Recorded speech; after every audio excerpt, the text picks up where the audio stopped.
പല സ്ഥലങ്ങളിലുമുള്ളൊരു ഏർപ്പാട് എല്ലാവരുടെ കയ്യിൽ നിന്നും പണം വാങ്ങും. 5000 എന്ന് പറഞ്ഞ് ഷെയർ വാങ്ങി എല്ലാവരുടെ കയ്യിൽ നിന്നും 5000 വാങ്ങി. എന്നിട്ട് ആ മുഴുവൻ പണം കൊണ്ട് ഒന്നിച്ചു പോയിട്ട് കാലികളെ വാങ്ങും.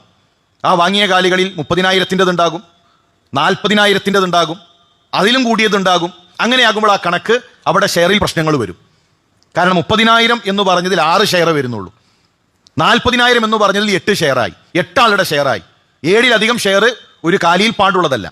അപ്പം ചെയ്യേണ്ട രീതി, ഒരു കാലിയെ വാങ്ങിക്കഴിഞ്ഞാൽ അത് ഇന്ന 7 ആളുകളുടേതാണ് എന്ന് തീരുമാനിക്കണം.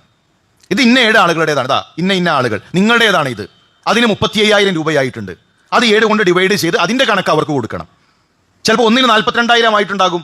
അപ്പം നേരത്തെ ഉള്ളതിനേക്കാൾ ആളുകളേക്കാൾ വില രണ്ടാമത്തെ കാലിക്ക് അതിൽ ഷെയർ കൂടുന്നവർക്കുണ്ടായിരിക്കും. അപ്പം ആ വിഷയം പ്രത്യേകം ശ്രദ്ധിക്കണം. 7-ൽ 1 ഏറ്റവും ചുരുങ്ങിയത് ഒരാളുടെ ഷെയറായി വരേണ്ടതുണ്ട്.